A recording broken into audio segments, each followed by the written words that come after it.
The night air in Ashvale Castle was cold and sharp, but it was nothing compared to the coldness in King Kieran Ashvale's chest as he stood on the balcony, looking down at the torchlit courtyard below. He was the strongest alpha the kingdom had seen in 3 generations, feared by enemies, and respected by his people. Yet tonight, he felt like the weakest man alive. 6 months ago, he had done the one thing an alpha king was never supposed to do. He had rejected his fated mate.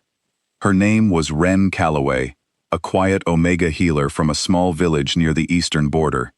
She had saved his life during an assassination attempt, working through the night to stop the bleeding from a poisoned blade, while the royal physician stood frozen with fear. When her scent had first reached him, warm and soft like sun-dried linen, something inside him had recognized her instantly. His body knew before his mind did. She was his mate.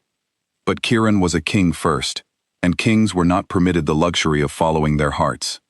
His council had already arranged a political marriage to Princess Yselda of Thornhold, a union meant to end decades of tension between the 2 kingdoms.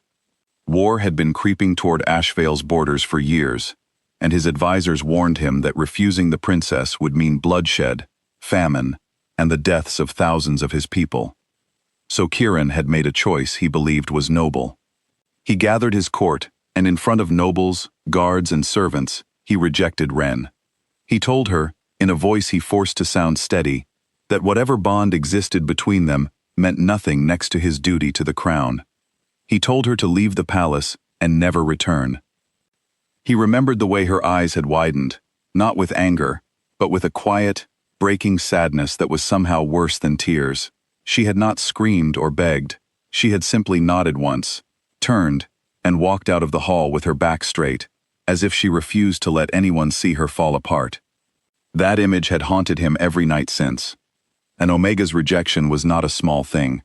It left a mark, both physical and emotional, a kind of wound that never fully closed unless the bond was completed or healed by time and distance. Kieran had heard whispers among the healers that some rejected Omegas grew ill, their bodies weakening as if mourning a loss they could not explain. He had told himself Wren was strong. He had told himself she would recover. He had told himself many things to sleep at night, and none of them had worked. Princess Yselda arrived at the palace 2 months after Wren's departure, dressed in silks the color of frost, with a smile that never quite reached her eyes. She was clever and composed, always saying the right words to the right people. The court adored her instantly.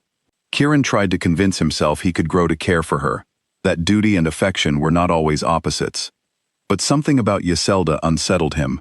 She asked too many questions about the treasury.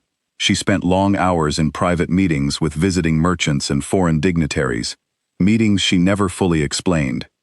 When Kieran asked his most trusted advisor, an older man named Bastian who had served the Ashvale family for 30 years, to look into it, Bastian only grew quiet and said the princess was simply preparing for her future role as queen. Kieran wanted to believe that. He wanted, more than anything, to believe he had made the right choice by choosing the crown over his mate.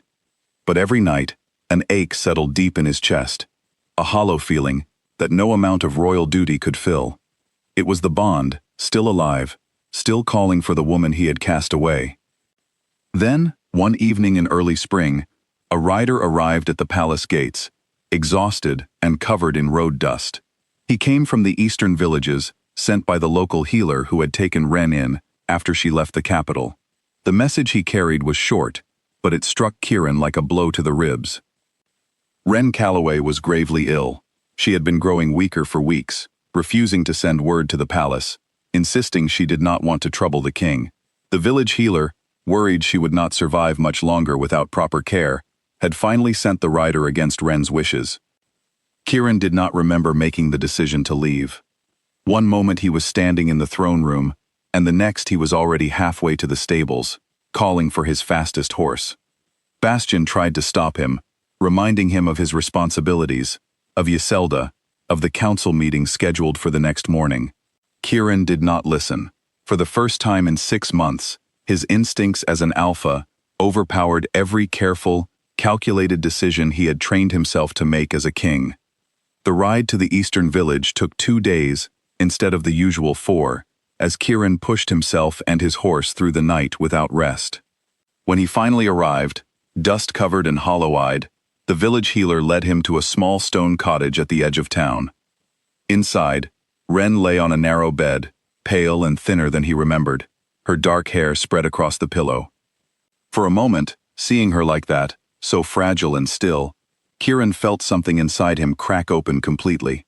He knelt beside the bed and took her hand, and she stirred, her eyes fluttering open in confusion, and then disbelief.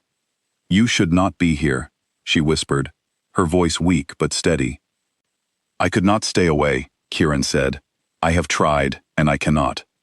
It was then that the village healer, an older woman with kind eyes and a no-nonsense manner, stepped forward and spoke words that changed everything. She explained, gently but plainly, that Ren's illness was not only from the pain of rejection. Ren was carrying a child, his child, conceived on the very night the bond between them had first formed, months before he had cast her aside in front of the entire court. Kieran felt the floor tilt beneath him. He looked at Ren, and she looked away, ashamed, though she had nothing to be ashamed of. "I did not want to trap you," she said quietly. "You had already chosen the princess. I thought it would be crueler to tell you, and force you to choose between your duty and a child you never asked for." Kieran gently turned her face back toward his. "You did not trap me," he said. "I trapped myself, the moment I let go of you. Everything I have done since that night has been wrong. Ren, you are my mate. You have always been my mate. And now you carry our son. I will not make the same mistake twice." Over the following days, as Ren slowly regained her strength under her king's care and the village healer's remedies, Kieran began to understand how badly he had misjudged everything. He sent urgent letters to Bastian, demanding an investigation into Princess Yzelda's private dealings. When the reports came back, they confirmed what his instincts had been trying to tell him all along. Yzelda had been secretly negotiating with merchants to weaken Ashvale's trade routes, positioning herself to gain more control over the kingdom's wealth once she became queen. Her sweet smiles had hidden a hunger for power that had nothing to do with peace between their kingdoms. Furious, and finally seeing clearly, Kieran returned to the capital with Ren beside him, her health improving each day, though she was still cautious, still unsure whether this was real or another dream that would shatter like the last one had. The court was thrown into chaos when the king arrived, not with his intended bride at his side, but with the Omega healer he had publicly rejected months before. Whispers filled the halls before Kieran had even reached the throne room. He did not wait for the rumors to settle. Instead, he called for an immediate gathering of the full court, the same hall where he had once broken Ren's heart in front of everyone. Standing before his nobles, guards, and Princess Yzelda herself, Kieran spoke without hesitation. He revealed the evidence of Yzelda's secret dealings, watching her carefully composed expression crack for the first time since her arrival. He told the court of his true bond with Ren, a bond he had foolishly tried to deny in favor of what he believed was duty. And then, gently taking Ren's hand in front of everyone, he told them she was carrying his child, his heir, conceived long before any arrangement with Thornhold had been made. The hall fell into stunned silence, and then, slowly, into murmurs of understanding. Bastian, standing near the throne, gave the smallest nod of approval, as though he had been waiting for his king to find his way back to the truth all along. Princess Yzelda was given no chance to argue. The evidence against her was too clear, and the court had little patience for a foreign princess who had nearly cost them their king's trust and their kingdom's stability. She was escorted from the palace that same day, sent back to Thornhold in disgrace, her ambitions unraveled by her own greed. That night, once the court had emptied and the candles burned low, Kieran knelt before Ren in the quiet of the royal garden, the same garden where he had first realized, all those months ago, that she was his true mate.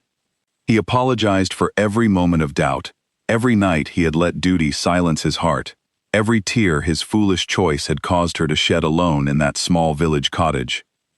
Ren, her hand resting gently over the small curve of her stomach, looked at him with eyes that held both old pain and new hope. "I forgive you," she said softly, "not because you deserve it easily, but because I still love you, and because our son deserves a father who chooses him, and chooses me, without hesitation.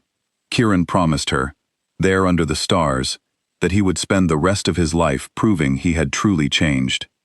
In the weeks that followed, the bond between them was formally completed before the kingdom, a ceremony filled with warmth and celebration, so different from the cold rejection that had once taken place in that very hall. Ren was named Queen of Ashvale, not for political convenience, but because she was, and always had been, the true match of the king's heart. Months later, when their son was born, the entire kingdom celebrated the arrival of a new heir, one conceived not from arrangement or duty, but from a bond fate itself had chosen. Kieran held his son for the first time, looking down at the small, sleeping face, and felt a peace he had never known, as a king ruling alone. He looked up at Ren, exhausted, but glowing with quiet joy, and made a silent vow that echoed the one he had spoken beneath the stars months before. No crown, no counsel, and no outside pressure would ever again come before the family that fate had given him. He had learned, in the hardest way possible, that true strength was not found in denying his heart for the sake of duty, but in having the courage to choose love, even when it meant admitting he had been wrong. And so, Ashvale's true royal family stood together at last, bound not by political arrangement, but by an unbreakable bond of fate, forgiveness, and love that had survived rejection, deception, and doubt to become stronger than ever before.